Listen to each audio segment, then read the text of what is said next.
Hello, my Octa children. Just want to do a little intro to my intro, do a little housekeeping. I've been wanting to do something like this for the last couple of videos, but I keep forgetting every single time. So today we're going to do it, and I'm going to call it something really snappy like Octodad's Octobaby of the Week. And basically I'm going to pick my favorite comment of the week and just talk about it loudly for a little bit.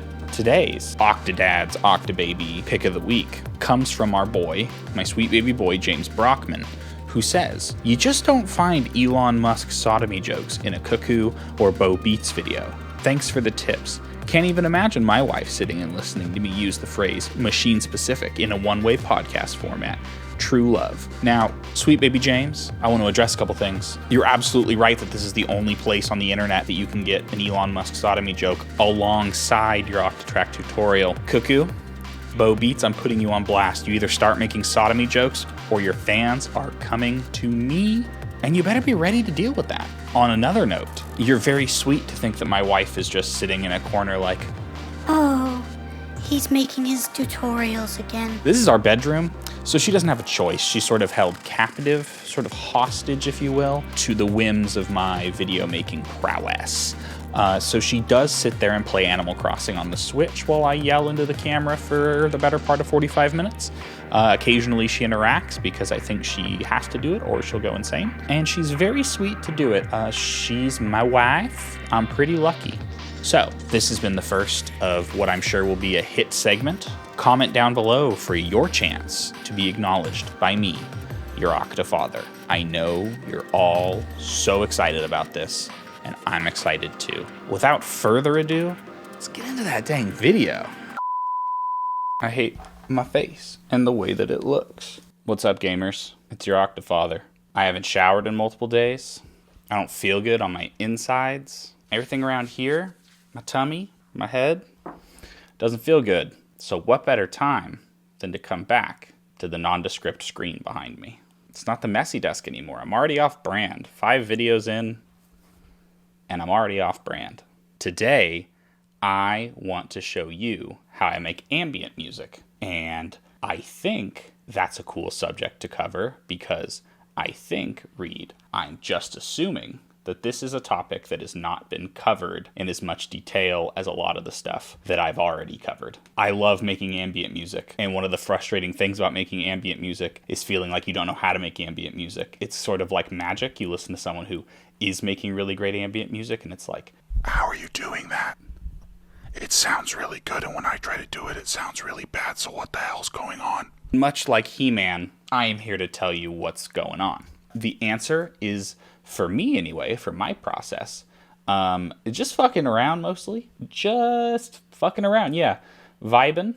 When I make ambient music, I typically use 3 techniques. And so I thought it would be fun to do a video focusing on each of these techniques. And in each video, I'm going to make a short, probably exactly 1 minute, exactly 60 seconds, no more, no less, minute-long ambient piece just using that technique. Usually I use a blend, but today, solo uno.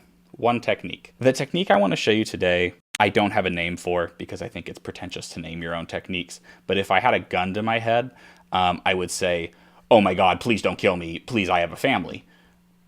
But then if they said, "Okay, I want to kill you, but if you name your ambient technique, I won't kill you," I'll say, "Okay, that's an incredibly weird request to make of someone whose head you're holding a gun to, but I will comply, for I have no choice, for I am under mortal threat." And I guess I would call this either Mr. Bill style, or, that doesn't look better, Drunken Master style. And the reason it's called that, the reason I would call it that if I had a gun held to the back of my very precious and fragile skull, is that quite literally, I kind of just play some wandering chord changes and melodies, and then print that to audio and do stuff to it. And I gotta be real with you, I kind of just do that until it sounds like a song. So maybe video over. I don't know. As I was making the track, I was like, man, this is stupid that you can make music like this, but I do. Does that say something about me as an artist? Yes. Is it that I'm stupid? Yes. But does it sound good? Well, I'll let your ears decide. So let's take a listen to it, and then we will talk about in excruciating detail just what the hell is going on. I didn't just have a mild panic attack that my audio wasn't right. No big deal.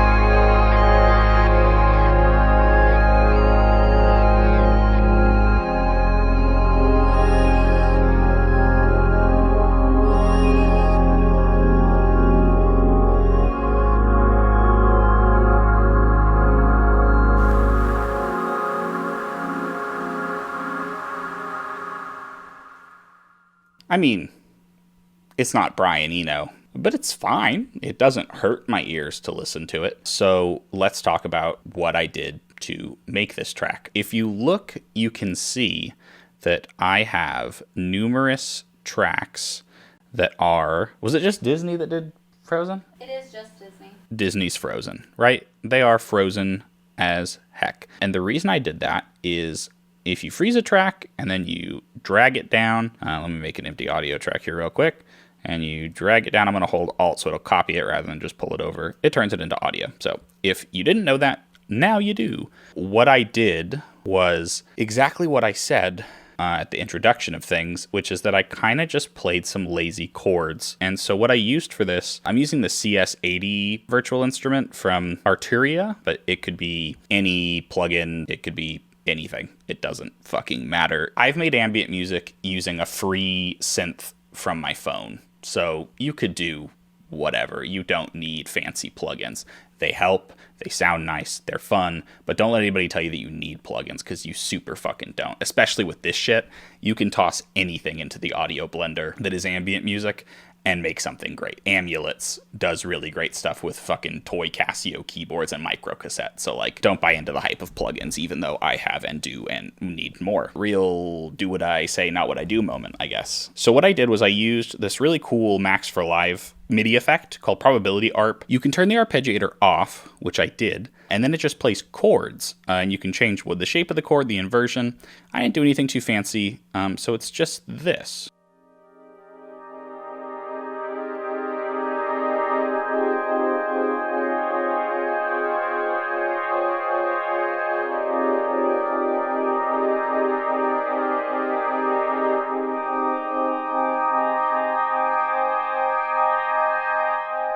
You get it. It goes on like that. I'm going to pop this open here so I can do what fancy people have done and just plot myself right here. Right here's where I'm going to plot myself. I don't know where I'll have been prior to this, but now I'm here. Can you tell how prepared I am for this video? I didn't just start filming this as a whim because I'm incredibly depressed on my insides, physically and mentally, of course. I started doing this because I have a plan. I'm a man named Dan, and you have to stand. So what did I do after I recorded that? Well, I froze it. I didn't want to build a snowman, and I did try to kill my sister. Elsa was a criminal. I printed it to audio, and then what did I freaking do? I pitched it down a fifth. And why did I do that? Oh man, I thought it'd sound nice. Things sound better when they're more slower, because they take longer and they're easier on my big dumb caveman ears. I did not keep it warped because I want it to take longer. I don't want it to go the same amount of time. That's too fast, and I'm already uncomfortable with the pace of my life. So let's talk about what that sounds like.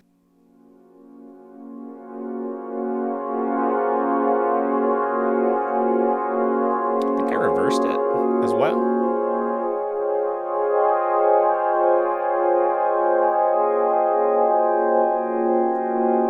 Very cool, Kanye. So I reversed it. I flipped it, I reversed it, I put her in reverse, Octachildren. So that's that. I played those meandering chords, I printed them to audio, pitched them down, reversed it. That's that element of that. So then I played this little meandering flute diddly here.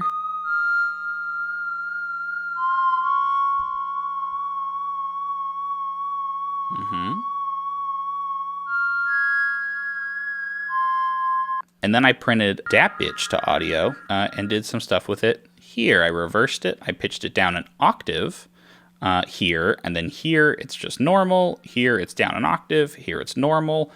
Why? I don't know. It sounded good. I thought it was a good idea to do it, and then I listened, and my ears said, you were right. That was a good idea to do that, and so I did do it.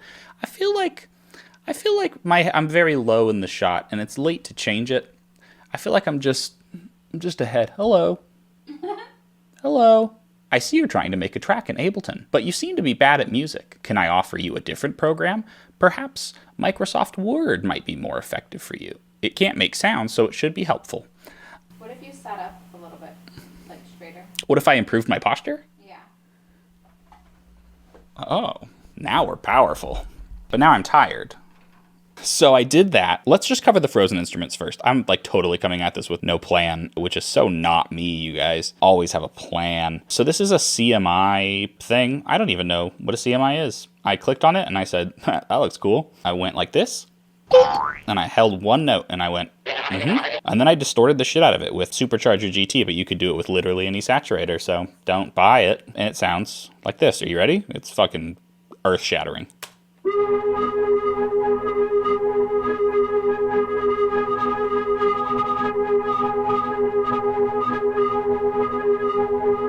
Just wait, this is where it gets good. All right, Word. What did I do with it? Well, I pulled it down here, and did I reverse it? I assume I reversed it. 99% of the time, I reverse things, and the reason for that is that it sounds more better. If you play something forwards, it sounds not that great, and if you play it backwards, it sounds still not great, but it's more confusing to the listener, and so they'll be like, Whoa, this is bad, but it's like out of order also, and so I think it might be good. That's my strategy anyway. Moving on. Full disclosure, right? Let's talk about my process here. While I was making this, I had recorded those layers and I was like, okay, this is okay, but it's not great and it's not really moving me anyway. I don't really know where to go next with the track. A lot of ambient music is incredibly reactive. I mean, I think all music making is very reactive, but ambient specifically to me feels like a bunch of pieces, and you kind of just have to, almost like a puzzle, take those pieces, you chuck them on the floor, and you go, okay, how can I pick these up and put them together so that they make something that isn't horrifying to listen to? And so a big motivator, you can just loudly hear me scratching my arm, sorry. A big motivator or a big driving force while I'm making music is when you it's sort of ineffable, it's hard to describe, when you hit a moment in your compositional process where you're like, okay, this is a direction we can move forward. I know what direction I need to move in. And up until this point, I really hadn't felt like I hit that.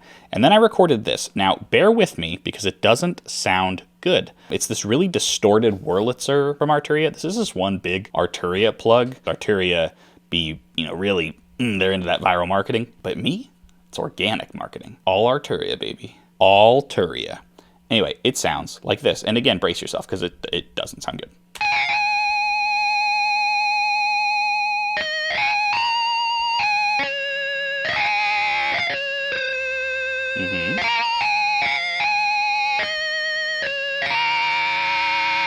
Okay, so that's bad, yeah? It doesn't sound very good. But we freeze it, and we pull it down to audio here, and we do some stuff to it. And I think it's definitely reversed. And I kept it at the same pitch because I actually do have a reason for this one. It wasn't just a shrug my shoulders moment. It was that frequency-wise, we already had some low content in the chords, and we have some very high-range content in the form of the flute. And so I didn't want more mud, but I thought we could maybe fill in some highs a little bit more. Also, it's occurring to me that I didn't show you what I actually did with the flute. So let's insert that here really quick. And I need to come up here and turn this off.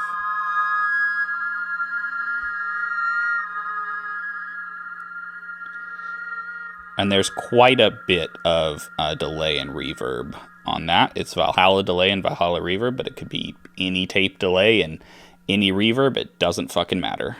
And then this.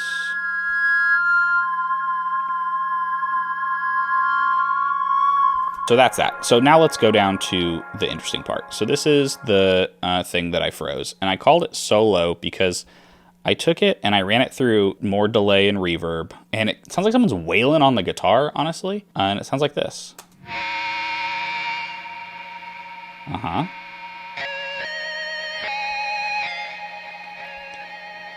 And the reason there are these gaps I will explain.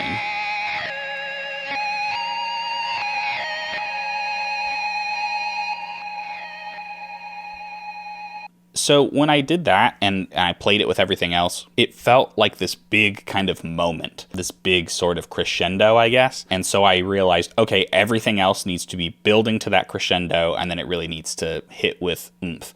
That was the extent of me freezing really shitty, dumb, wandering melodies. Again, like I said, drunken style, because it just sounds like a dude just like... But then you freeze it, you reverse it, you pitch it down, and all of a sudden, I'm light bath, baby. So what happened next in this riveting tale? What I did was I decided to do some resampling. So now that we have all these disparate parts that are kind of building out a track, rather than waste my time trying to write new content, what I did was I grouped a bunch of it. So I grouped the chords, the flute, this little distorted one note thing, and this distortion here. And I resampled it into this, which I've labeled Solo Plus. So it's all of this stuff being resampled to audio here. And it sounds like this.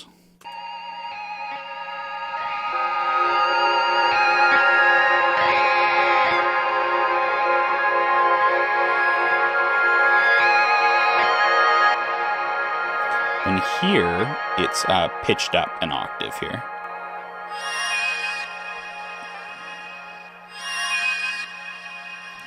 For a little glitter. So if we play these two things together, you can hear how they play off each other.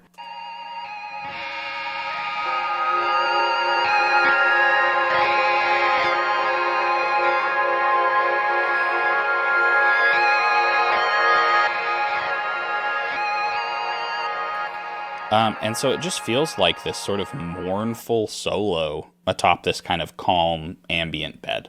And so that really worked for me. A big kind of gluing moment for me, what I mean by that is like gluing a track together, is bass. And I have this Moog bass. I used to own a Subsequent 37. And then I was like, well, I'm only using this Subsequent 37 for one kind of bass sound, and it's very boring. And I could just sample it and then sell the Subsequent 37 for $1,200. And I did do that. And I used this quite a bit. Again, doesn't have to be a sample of a Subsequent 37. It could be any boring bass. But it sounds like this. I ran it through Supercharger GT, which again could be any compressor, literally any compressor saturator, an Ableton saturator, and then a little bit of EQ. And it sounds like this. Get ready to be riveted. Yep.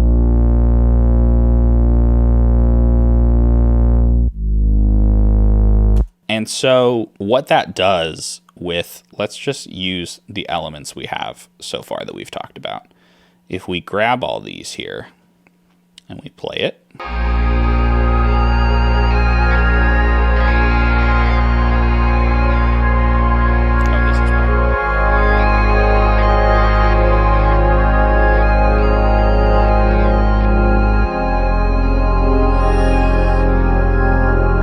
Yeah, I don't know, man. It just makes the whole thing feel like it's part of a cohesive whole rather than just some sort of disparate parts slammed together. Music theory, no clue what key this is in, no clue what notes I was playing, just played what sounded right because I'm a big dumb Neanderthal man and I don't understand music theory. It makes me angry. Adam Neely just put up a video about how music theory is racist. Well, it's white supremacist, and there is a meaningful difference, though white supremacy is racist. I don't need to explain all this. My point is, music theories for nerds. I'm a fucking... I don't need it. These hands, they're music makers. I slam them down on the table, on the keyboard, until music happens. And it's pretty good.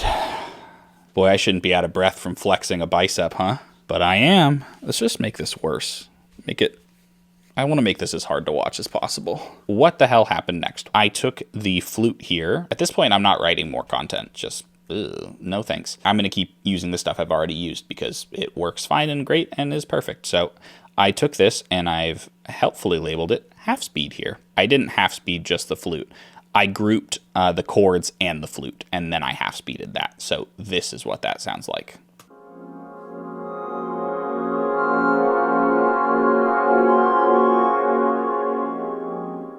And it starts to get a little muddy tonally at the end there, so that's why there's that fade out. I could probably fade it a wee bit sooner. The reason I did that is that I felt like just these two things right here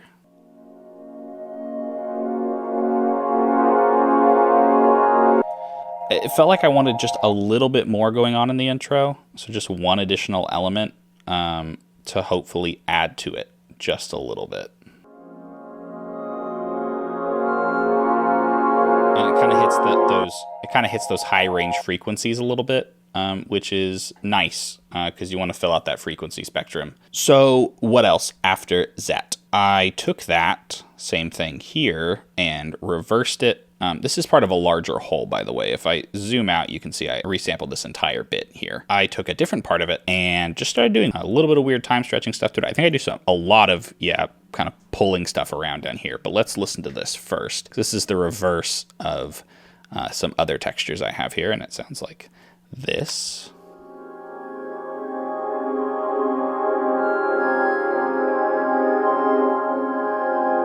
Nice. And then I took almost that exact same part, and I pitched it up an octave, and I just started fucking pulling it around over here, completely with zero idea what would happen. There were a couple times where I heard a note, and I said, oh, I really want that to kind of get stretched and pulled in a weird way. And so I did it in those areas, but other times I just pulled completely randomly around.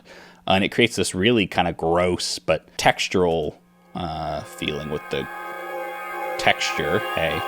Algorithm.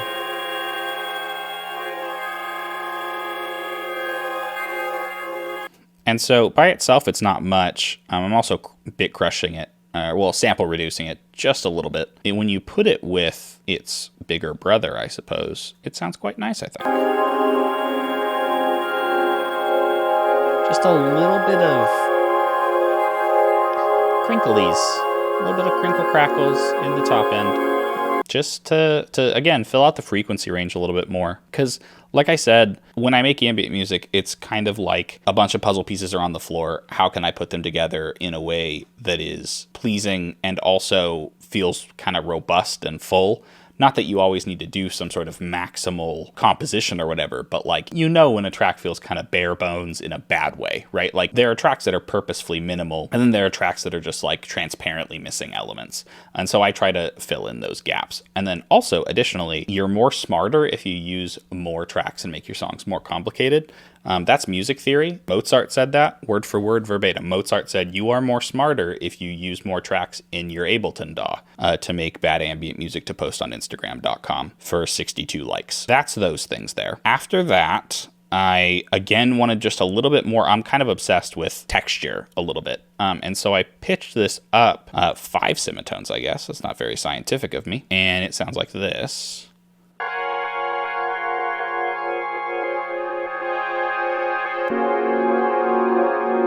But it pairs nicely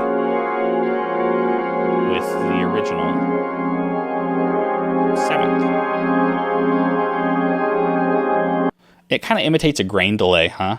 Just a little bit. I kind of hate grain delays and shimmer effects and shit like that because it's so boring. Like, if you're into the modular at all, it's rings into clouds, right? It's an effect you've heard 100 fucking times, and it's really boring. I mean, this track is boring for the most part, I think, and like plays into a lot of ambient cliches. But like, as soon as I hear grain delay or a shimmer reverb, I tune out unless it's very subtle, which I try to keep in my music. I should close these tracks as I've described them so I don't keep going down and wondering if I have or not. So let's do that. Bam. I left the track there and I almost called it good and thought that I would just record the video and it was fine, but I still felt like, it just, the buildup wasn't quite there and it just didn't feel full enough. So I thought I would do something else. And this is not the same technique that I've been using for this entire video. This is kind of a different thing. I saw somebody, I think it was this Instagram account, Production Music Live, a lot of cool tips on there, not necessarily for ambient music, but just for music making in general, where they played some pleasant notes into a reverb and then froze the reverb with like infinite decay and then resampled that. And they used that as like kind of background texture, and as a riser, you can do a ton of stuff with it. So I did that. I used this operator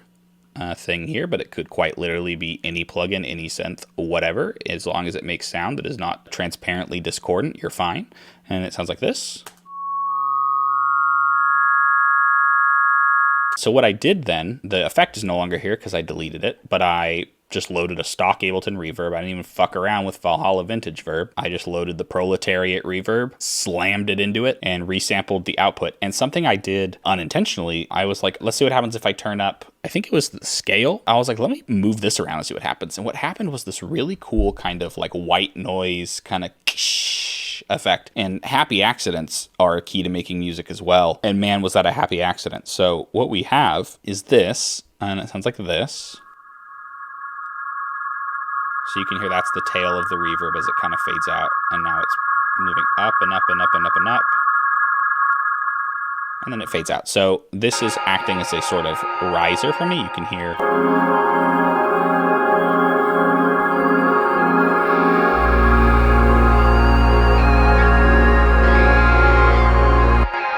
Yo, there is a spider on my feet.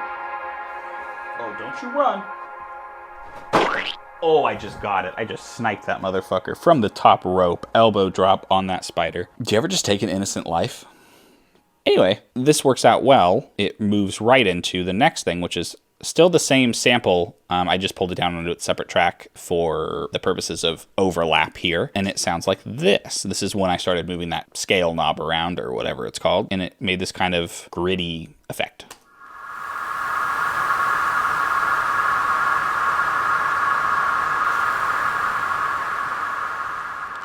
And it's quite nice, isn't it? And then later, I think I just straight up copied and pasted. Yeah, this is just more of the reverb tail, and I think it, yeah.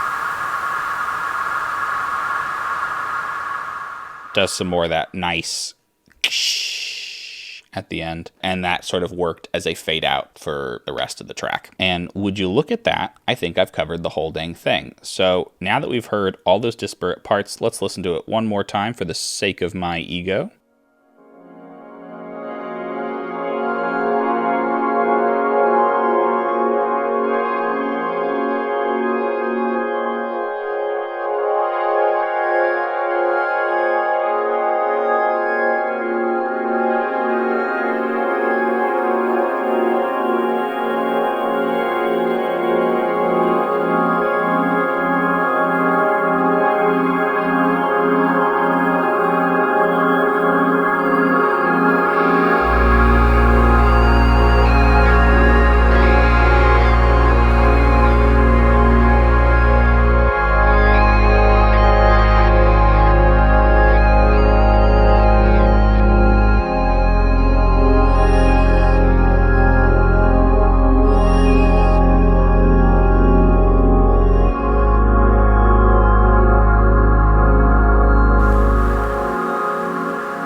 Obviously, I don't think I even need to say it. That's pretty much it.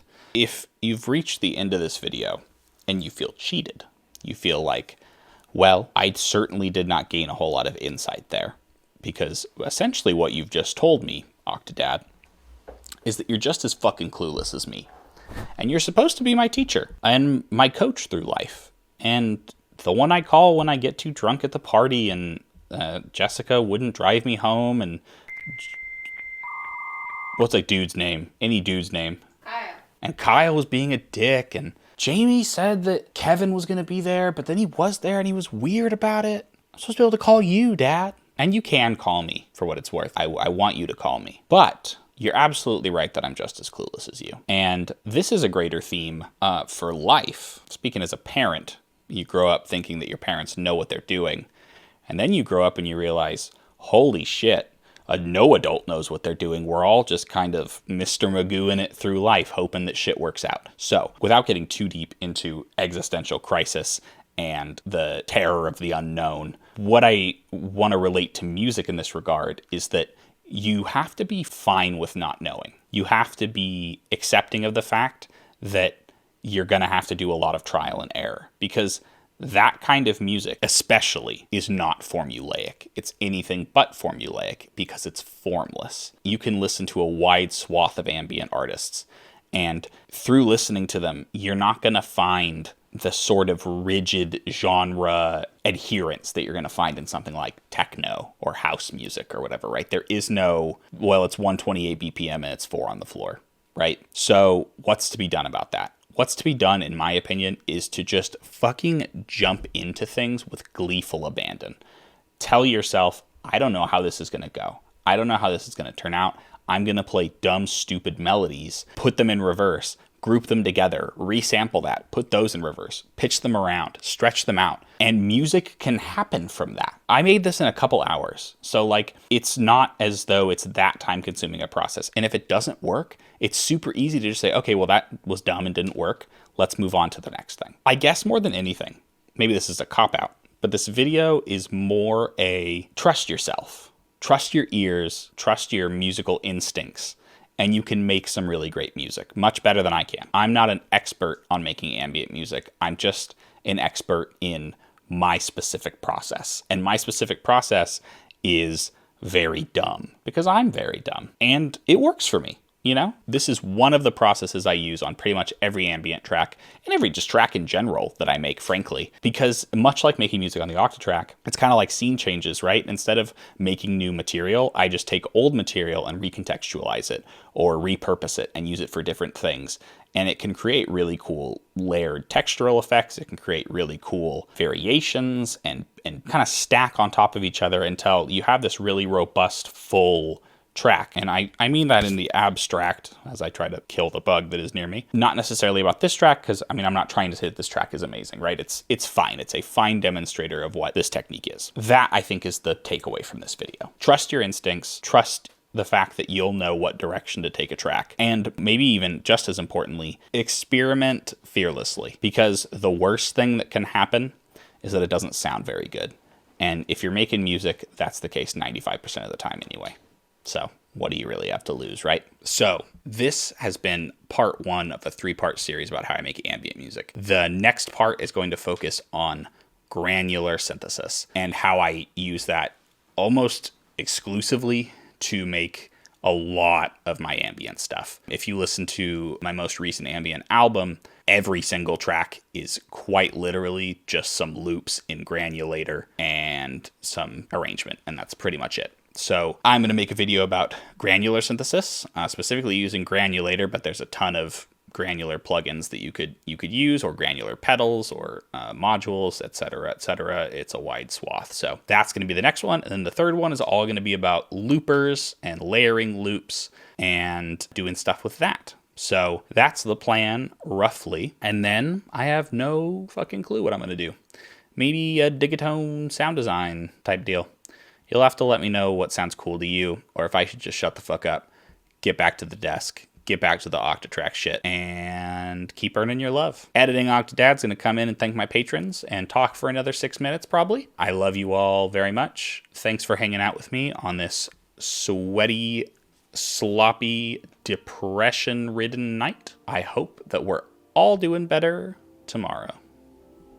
Peace. Hey, you've made it to the end of the video. Just want to thank you for sticking with me and watching. And as always, I want to give a special shout out to my patrons. I want to thank, in no particular order, Patrick, Niels, Ian, Brian, Matthew, Vasily, Null Style, Ghost Boner, Andrew, and of course, the one and only, we love her, she made me, single-handedly, virgin birth, mainstream media won't cover it, but we know it's true, best woman in the world, my mom. Thanks, Mom. Keep momming and never stop common, because you were a communications major in college, and that's what they pay you to do. As I mentioned, this was the first of a 3-part series about how I make ambient music. Part 2, I'm hoping to be out next week, but a lot of school stuff is due in a short period of time, so it might not end up happening. I will keep you guys posted on that. But other than that, I think I'm going to keep this outro fairly short for the sake of the video and everybody else's sanity.